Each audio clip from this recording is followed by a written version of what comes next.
ఇతని పేరు ఓంనాథ్ సింగ్ అలియాస్ సింగ్. ఇతను జీవనోపాధి కోసం పాన్ మసాలా వ్యాపారం చేస్తూ కొన్నేళ్ల క్రితం బెంగళూరుకు వెళ్ళి అక్కడ బేలత్తూరు ప్రాంతంలోని శ్రీ అయ్యప్ప స్వామి దేవాలయం వీధిలో రాజేంద్ర భవన్ అనే బిల్డింగ్లో ఓ పోర్షన్ని అద్దెకు తీసుకుని ఉంటున్నాడు. ఇతనికి గుంజాదేవి అనే మహిళతో కొన్నేళ్ల క్రితమే పెళ్ళైంది. ఇతను పాన్ షాప్ పెట్టుకుని వ్యాపారం చేస్తూ చుట్టుపక్కల ప్రాంతాల్లోని షాపులకి పాన్ మసాలా డబ్బాలు సప్లై చేస్తూ ఉండేవాడు. పాన్ వ్యాపారం చేస్తూ సింగ్ డబ్బులు బాగానే సంపాదించాడు. ఇదిలా ఉండగా సింగ్ అద్దెకుంటున్న బిల్డింగ్ పక్క పోర్షన్లో ఇద్దరు భార్యాభర్తలు అద్దెకు దిగారు. ఆ విషయం తెలిసిన గుంజాదేవి వెంటనే పక్కింటికి వెళ్లి వారిని పరిచయం చేసుకోవాలని డోర్ కొట్టింది. ఆ ఇంట్లో అద్దెకు దిగిన వారు డోర్ కొట్టింది ఎవరా అనుకుంటూ వచ్చి డోర్ తీశారు. ఆ డోర్ తీయగానే ఎదురుగా ఉన్న గుంజాదేవిని చూసి వారు ఆశ్చర్యపోయారు. గుంజాదేవి కూడా డోర్ తీసిన విశాల్ ప్రజాపతి అతని భార్య రూబీని చూసి సంతోషపడుతూ మీరేంటి ఇక్కడ అని అడిగింది.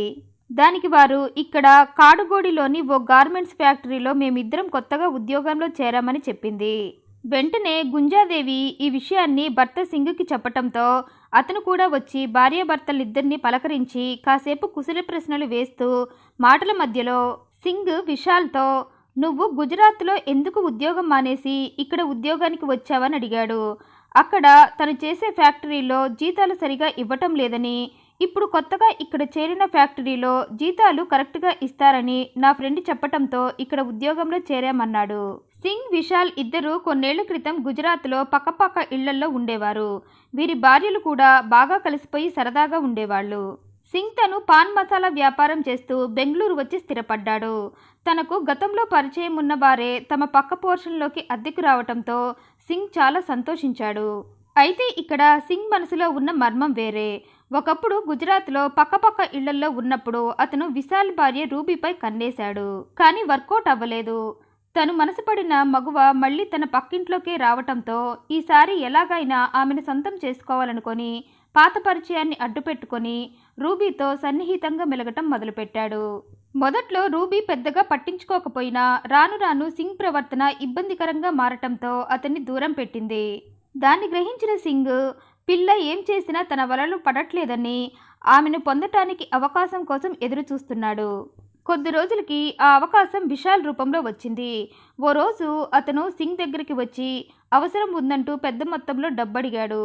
దాన్నే అవకాశంగా తీసుకొని రూబీని లోబరుచుకోవాలని వెంటనే కాదనకుండా అతను అడిగిన డబ్బు ఇచ్చాడు. కానీ ఆ డబ్బును ఇస్తానన్న టైంకి విశాల్ ఇవ్వలేకపోయి వాయిదా అడిగాడు. మొదట్లో సింగ్ సరేనన్నాడు. కానీ విశాల్ ఈసారి కూడా ఖాళీ చేయి చూపించి మళ్ళీ వాయిదాల మీద వాయిదాలు అడుగుతూనే ఉన్నాడు. సరిగ్గా ఈ క్యాష్ మ్యాటర్తోనే రూబీ శరీరాన్ని కొనాలనుకున్నాడు సింగ్. ఓ రోజు రూబీ భర్తతో పాటు డ్యూటీకి వెళ్లకుండా పనుందని ఇంట్లోనే ఉండిపోయింది. ఆ విషయాన్ని భార్య ద్వారా తెలుసుకున్న సింగ్ వెంటనే రూబీ ఇంటికి వెళ్ళి నేనిక నాంచకుండా డైరెక్ట్గా పాయింట్కి వస్తున్నాను, నాకు నువ్వు కావాలి, నువ్వు నాకు సొంతమైతే నేను నీ భర్తకు ఇచ్చిన డబ్బుని తిరిగి అడగనని చెప్పాడు. అది విన్న రూబీ సింగ్ను అసహించుకుంది. దాంతో సింగ్ నా డబ్బులు ఇవ్వకపోగా నన్నే చీకొడతావా అంటూ రూబీ చెయ్యి పట్టుకొని డబ్బిస్తావా లేదా మర్యాదగా బెడ్రూమ్కి వస్తావా అని అడిగాడు. సింగ్ మాటలకు బెదిరిపోయిన రూబీ ఈ విషయాన్ని మనసులో పెట్టుకొని అతను తన భర్తను ఎంతలా వేధిస్తాడో అని ఆ క్షణం ఆమెకు ఇష్టం లేకపోయినా సింగ్కు లొంగిపోయింది. ఉద్యోగానికి వెళ్తున్న రూబీని ఉద్యోగం మాన్పించి ఇంట్లోనే ఉండమన్నాడు సింగ్. అలా ప్రతిరోజు రూబీ ఇంటికి వెళ్ళి ఆమెను బలవంతం చేస్తూ తన కామ కోరికలను తీర్చుకునేవాడు. అయితే ఓ రోజు ఎప్పటిలాగే డ్యూటీకి వెళ్ళిన విశాల్ ఆ రోజు మధ్యాహ్నానికే ఇంటికి తిరిగి వచ్చి ఎంతకీ భార్య డోర్ తీయకపోయేసరికి బెడ్రూమ్ కిటికీలో నుంచి లోపలికి చూశాడు.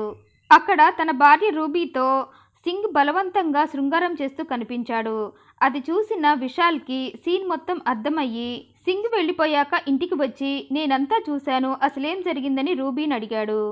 ఆ మాటకి రూబీ భర్తతో ఏడుస్తూ నువ్వు సింగ్ దగ్గర తీసుకున్న డబ్బులు తిరిగి ఇవ్వలేదన్న విషయాన్ని అవకాశంగా తీసుకొని అతను నన్ను రోజు బలవంతం చేస్తున్నాడని చెప్పింది.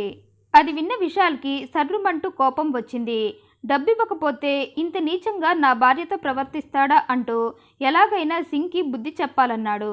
ఆ మాటలకు రూబీ కూడా నాకిష్టం లేకపోయినా నన్ను బలవంతం చేశాడు, అతనిపై నాకు కూడా పీకల దాకా కోపం ఉందంటూ అందుకే ఇద్దరం కలిసి సింగ్ని చంపేద్దామని, అలా చేస్తే వాడు ఇక నా జోలికి వచ్చే అవకాశం ఉండదని, పైగా వాడి దగ్గర తీసుకున్న డబ్బులని కూడా తిరిగి ఇవ్వాల్సిన పని ఉండదని చెప్పటంతో భర్త కూడా సరేనంటూ ఇద్దరూ కలిసి ఓ ప్లాన్ వేశారు. దానిలో భాగంగానే ఎప్పటిలాగే విశాల్ డ్యూటీకి వెళ్తూ సింగ్కి వినపడేలా నాకు 3 రోజులు వేరే ఊరిలో డ్యూటీ ఉందని, అందుకే 3 రోజులు ఇంటికి రానని చెప్పి వెళ్ళిపోయాడు.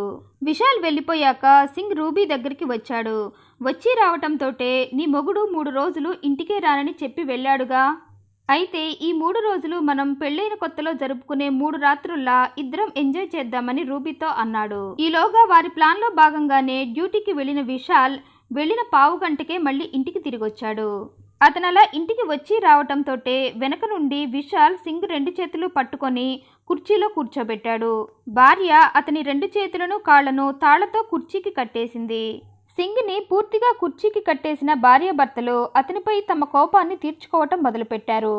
భార్య రూబీ సింగ్ దగ్గరికి వెళ్ళి, ఏరా నీకు నాతో 3 రాత్రులు కావాలా అంటూ చేతికి దొరికిన వస్తువుతో సింగ్ శరీరాన్ని తూట్లు పడేలా గాయాలు చేసింది.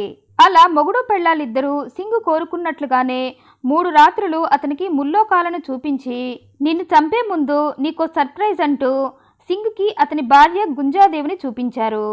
ఆమెను చూడగానే సింగ్కు ఏం అర్థం కాలేదు. ఇంతలో ఆమె భర్త దగ్గరికి వచ్చి, ఏంట్రా నా ఎంట్రీతో నీ మైండ్ బ్లాక్ అయిందా అని భర్తను కసితీరా కొట్టి, నీలాంటి కామాంధుడు బ్రతికుండకూడదంటూ ముగ్గురు కలిసి సింగ్ని చంపేసి శవాన్ని ఓ గోనె సంచిలో కట్టి దాన్ని తీసుకువెళ్లి రోడ్డు పక్కన ఉన్న డ్రైనేజీలో వేసి ఏం తెలియనట్లు ఎవరిళ్లకు వాళ్ళు వచ్చేశారు. అలా ఇంటికొచ్చాక ముగ్గురు కలిసి మంగళూరు పారిపోయారు. ఇది జరిగిన 3 రోజుల తర్వాత పనివారు వచ్చి డ్రైనేజ్ని క్లీన్ చేస్తుండటంతో గోనె సంచిలో ఉన్న శవం కనిపించటంతో వెంటనే విషయాన్ని పోలీసులకు చెప్పడంతో వారక్కడికి వచ్చి ఆ గోనె సంచిలో ఉన్న శవాన్ని పరిశీలించి ఆ శవం ఎవరిదో ఎంక్వైరీ చేయగా అది ఓంనాథ్ సింగ్దని తెలిసి ఆ విషయాన్ని అతని భార్యకు చెప్దామని ఇంటికి వెళ్తే ఆమె అక్కడ లేదు. దాంతో పోలీసులు సింగ్ ఇంటి పక్క పోర్షన్లో ఉన్న వారిని వివరాలు అడుగుదామని వెళ్తే వారు కూడా లేరు. దాంతో పోలీసులు సింగ్ భార్య సెల్ సిగ్నల్స్ ఆధారంగా ఆమె మంగళూరులో ఉందని తెలుసుకొని అక్కడికి వెళ్ళగా ఆమె తన ఇంటి పక్క పోర్షన్లో ఉండే రూబీ విశాల్తో ఉండటం చూసి సీన్ మొత్తం అర్థమైన పోలీసులకు వీరి ముగ్గురికి సింగ్ మరణానికి ఖచ్చితంగా సంబంధం ఉందని ముగ్గురిని వారి స్టైల్లో ప్రశ్నించటంతో వారంతా సింగ్ ఓ కామాంధుడని, కామంతో రూబీపై కన్నేసి ఆమెను బలవంతం చేశాడని, అందుకే మేం ముగ్గురం కలిసి అతన్ని చంపేశామని చెప్పారు. పోలీసులు ముగ్గురిని అదుపులోకి తీసుకొని కేసుని మరింతగా విచారిస్తున్నారు. ఇంతకీ రూబీ సింగ్ విషయంలో చేసింది కరెక్టేనంటారా? మీ అభిప్రాయాన్ని కామెంట్ రూపంలో తెలియజేయండి. మరింత ఇంట్రెస్టింగ్ అండ్ జెన్యూన్ ఇన్ఫర్మేషన్ కోసం ఈ వీడియోని లైక్ చేయండి, షేర్ చేయండి, మా ఛానల్ని సబ్స్క్రైబ్ చేయండి. Thanks for watching.